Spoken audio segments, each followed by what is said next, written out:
Archie's been breathing really heavily like this for several hours, and he appears to be kind of exhausted from it.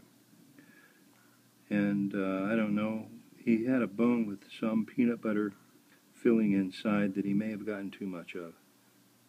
I don't know whether it's that or whether we cut the bread in half and he's having a reaction to that, but it seems sort of strange that he's breathing that hard. I'm just wondering if there's something we should do, or we should wait until tomorrow.